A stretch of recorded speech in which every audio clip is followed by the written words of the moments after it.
ബ്രിട്ടീഷുകാരുടെ കാലത്ത് കരീംനഗർ ശരിക്കും ഒരു നഗരം തന്നെയായിരുന്നു. സ്വാതന്ത്ര്യത്തിനും വിഭജനത്തിനും ശേഷം ഒരു സ്ഥിരം യുദ്ധവേദിയായി തീർന്ന കരീംനഗർ തകർന്നടിഞ്ഞ് മനുഷ്യവാസരഹിതമായി.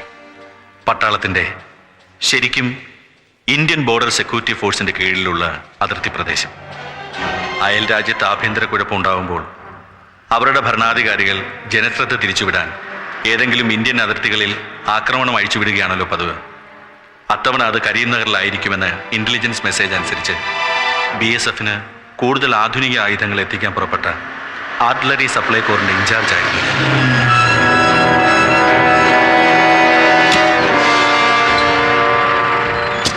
ദൂരെ മറ്റു ചില ഇന്ത്യൻ ആർമി വെഹിക്കിൾസ് കണ്ട് എനിക്ക് സംശയമായി.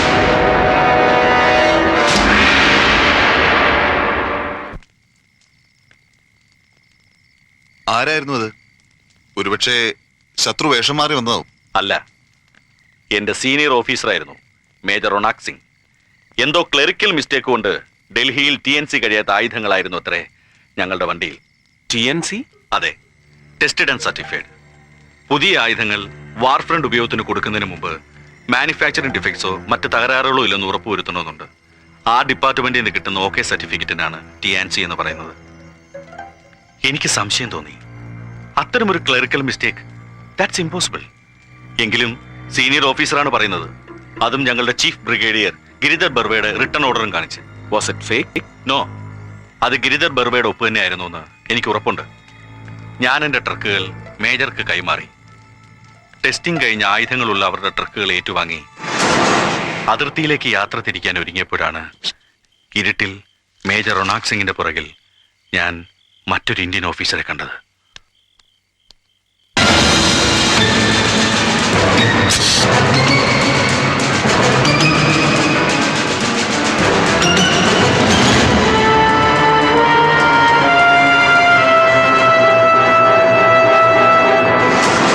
താൻ അയാളെ ഓൺ ദ സ്പോട്ട് പിടിച്ചില്ല?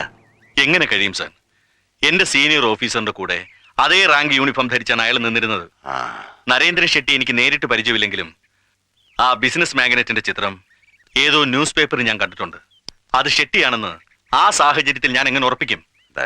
ഞാൻ കണ്ട ഓഫീസർ ഷെട്ടിയുടെ മുഖച്ഛായ ഉള്ള ഒരു ജയകുമാർ ആയിക്കൂടുന്നില്ലല്ലോ. പക്ഷെ അത് ജയകുമാർ ആയിരുന്നില്ലെന്ന് എനിക്ക് മനസ്സിലാക്കാൻ അതേ രാത്രി ഏറെ വൈകേണ്ടി വന്നു. അംഗസംഖ്യയിലും ആയുധബലത്തിലും ഏറെ മുന്നിലായിരുന്ന ആർമി അന്നത്തെ എൻകൗണ്ടറിൽ ദയനീയമായി പരാജയപ്പെട്ടു. നോ, നമ്മൾ തന്നെ നമ്മളെ തോൽപ്പിച്ചു. 167 ഭാരതപുത്രന്മാരാണ് അന്നൊരൊറ്റ രാത്രി കരീംനഗറിൽ വീണു മരിച്ചത്. ജീവനോട് രക്ഷപ്പെട്ടത് ഒരേ ഒരാൾ മാത്രം, തമിഴ്നാട്ടിൽ നിന്നുള്ള ഒരു ഹവീൽദാർ രാജരത്നം. റൊണാക് സിംഗിന്റെ കൂടെ ഞാൻ കണ്ടത് നരേന്ദ്ര ഷെട്ടി തന്നെയാണെന്നും എന്തൊക്കെയോ കള്ളക്കളികൾ ആ രാത്രിയിൽ ആയുധ കൈമാറ്റത്തിൽ നടന്നിട്ടുണ്ടെന്നും എനിക്ക് ഉറപ്പായി. ഭാഗ്യത്തിന് അന്ന് ബേസ് ക്യാമ്പിൽ ഞങ്ങളുടെ ബ്രിഗേഡിയർ ഗിരിധർ ബർവ എത്തിയിരുന്നു. രാജരത്നത്തെയും കൂട്ടി ഞാൻ ബേസ് ക്യാമ്പിലേക്ക് പോയി. എന്റെ സംശയം ഞാൻ ബ്രിഗേഡിയറോട് തുറന്നു പറഞ്ഞു.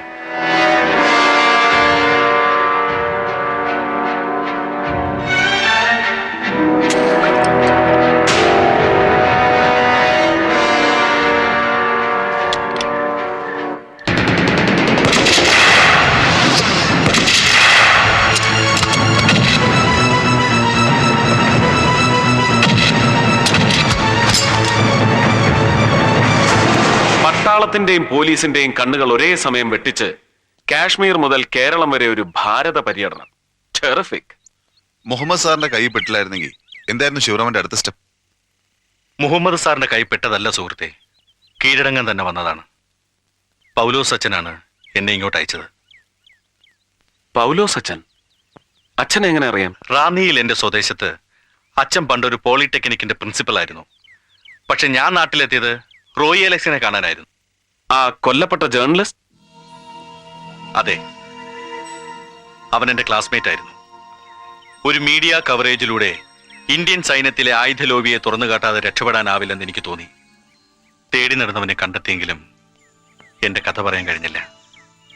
ഈ കഴിഞ്ഞ സെപ്റ്റംബർ 18 ഈവനിങ് അന്നാണ് ഞങ്ങൾ കണ്ടുപിരിഞ്ഞത്.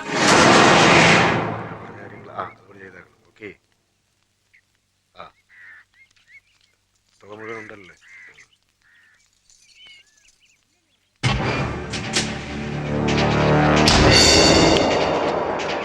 അയാളാണ് ചക്രപാണി, ഡ്രാമ ഡയറക്ടർ, അക്ഷരമറിയാത്ത അക്കാഡമി അവാർഡ് വിന്നർ, നരേന്ദ്ര ഷെട്ടിയുടെ right hand.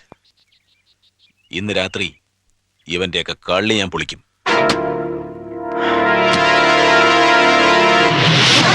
Okay Shivaram, you go and take rest. രാവിലെ കാണാം. ദാ എന്റെ ഫ്ലാറ്റിന്റെ താക്കോല്.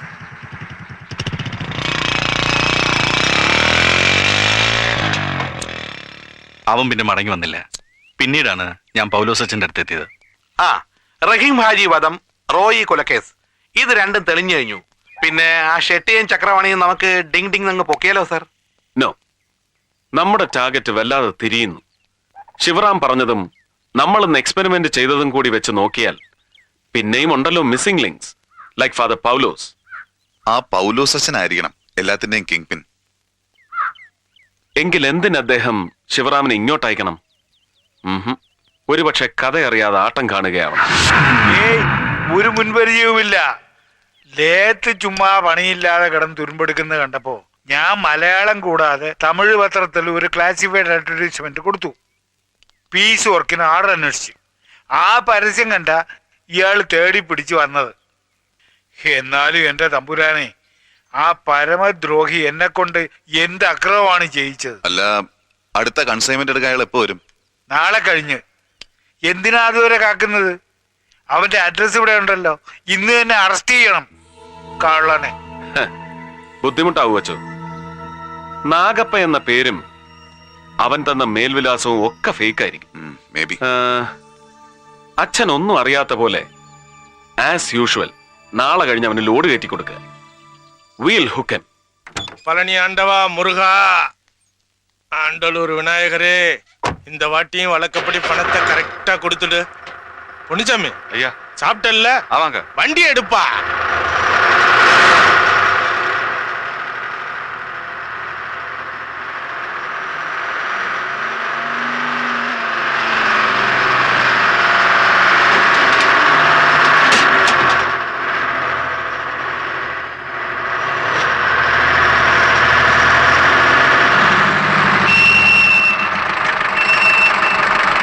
பொன்னிச்சாமி ஐயா, போய் சோடா கடை ஏதாவது சாப்பிட்டு வா. சரிங்க.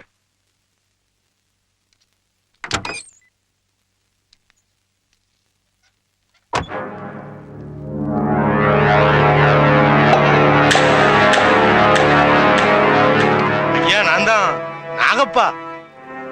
ஆமாங்க, கிளம்பியாச்சு. ஆமாங்க ஐயா, ஆமா.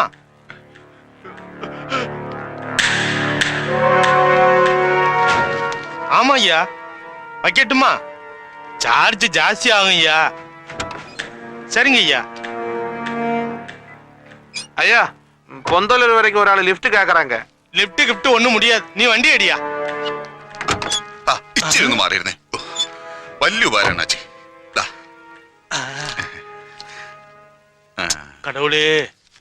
ஆமா, பொந்தலூர் பட்டிக்காடாச்சே, ஐயாவுக்கு அங்க என்ன பிசினஸ்? അവിടെ പ്രത്യേകിച്ച് ബിസിനസ് ഒന്നുമില്ലടോ. ഒരുത്തനെ കാച്ചണം. അതിപ്പോ വെടിവെച്ചു കൊല്ലണോ അത് അവിടെ ചെന്ന് കത്തിയെടുത്ത് കുത്തിമലത്തണോന്ന് അവിടെ പോയിട്ട് തീരുമാനിക്കും. பொன்னிச்சாமி. പൊന്നിച്ചാമി കിന്നിച്ചാമി ഒന്നല്ലേ, പരമ റാസ്കൽ. നല്ല അന്തസ്സുള്ള അയ്യങ്കാര് കുടുംബത്തിൽ പറഞ്ഞവനെ കയറി പൊന്നിച്ചാമി എന്ന് വിളിക്കുന്നു. അയാൾ ഗുരുമൂർത്തി. பொன்னிச்சாமி എങ്ക? പൊന്നിച്ചാമി അല്ല, മേലെ അനപ്പിയാச்சு. கடவுளே, கொலை பண்ணியாச்சா? ഗുരുമൂർത്തി വണ്ടിയുടെ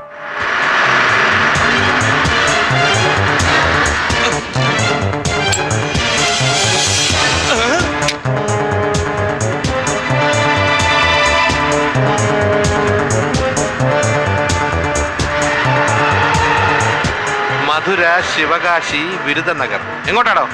ആ വലത്തോട്ടെടുക്ക.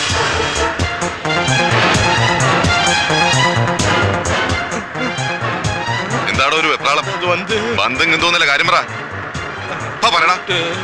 கொஞ்சம். കൊഞ്ചും കിഞ്ചും ഒന്നും കിടയാത്. കറക്റ്റാ ചൊല്ലടാ. ഇത് തന്നെ ശരിയാണ് ശിവകാശി റൂട്ട്. ஆமா, ആമയല്ല, പാമ്പ്. ஆனா நாம போக வேண்டிய இடம் சிவகாசி இல்ல சார். മൂർത്തി വണ്ടിയെടുത്ത്. സത്യം പറടാ, എവിടേക്കാണ് ഇതിലോട്? எனக்கு தெரியாது சார். நிஜமா எனக்கு தெரியாது சார். நான் வெறும் ஏஜென்ட் சார். இந்த வண்டியில இருக்கிற லோடு எங்க போய் சேரும் யாருகிட்ட சேரும் எனக்கு ஒண்ணுமே தெரியாது சார். പിന്നെ റൂട്ട് ശരിയല്ലെന്ന് നീ പറഞ്ഞതോ? அது உண்மை சார். ஆண்டலூர் வரைக்கும் தான் எனக்கு டியூட்டி சார். ആണ്ടല്ലൂരോ? ആ. ഏത് കോത്താഴത്തിലാടാ? Chennai route sir. ചെന്നൈ റൂട്ടിൽ എവിടെ? கோயம்புத்தூர்ல இருந்து லெஃப்ட், செந்தாப்பூர்ல இருந்து லெஃப்ட். അവിടെ എന്താടാ ബിസിനസ്? லாரி சாவிய அங்க விநாயகர் சிலை பக்கம் வைக்கணும். அங்க என் பணம் கரெக்டா வரும். பணத்தை எடுக்கணும், ஜீப்ல ஏறணும், இடத்த காலி பண்ணணும், அவ்வளவுதான் சார். அங்க இருந்து இந்த லோடு யார் எடுத்துட்டு போகும்? தெரியாதுங்க சார். திரும்பி பார்க்காமலே போயிடணும். அதான் ஐயாவோட ஆர்டர். ஒருவேளை திரும்பி பார்த்தேன்னு வச்சுக்க, அவ்வளவுதான் சார். இதை விட பெரிய துப்பாக்கி அவங்க கிட்ட இருக்கு சார். நான் புள்ள குட்டிக்காரன் சார். உயிர் மேல ஆசை இருக்காதா சார்? ആരടാ അവൻ? എന്താ ആളുടെ പേര്? ராஜமாணிக்கம். രാജമാണിക്കോ? രാജമാണി.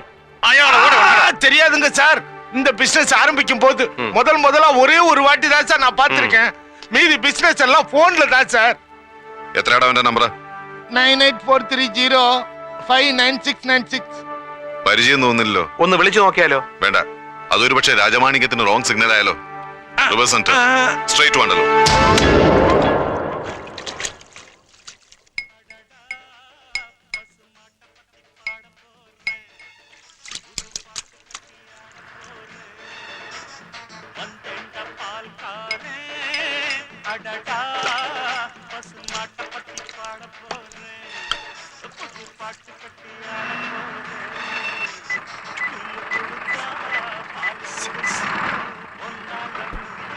Hello hello. ஆண்டவா, நீதாப்பா காப்பாத்தணும்.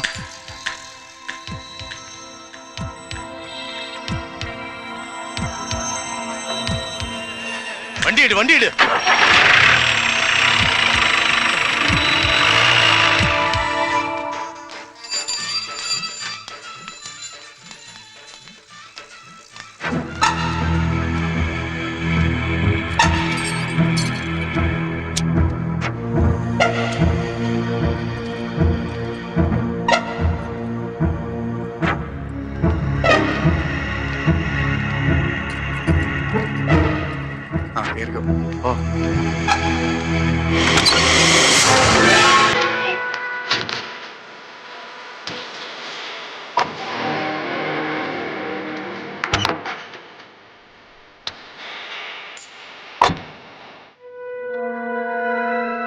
ആ വണ്ടി വിട്ടോ.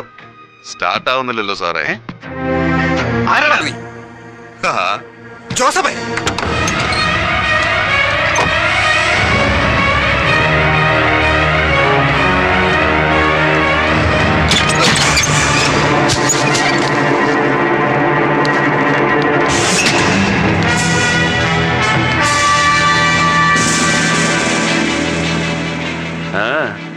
എങ്ങടാ?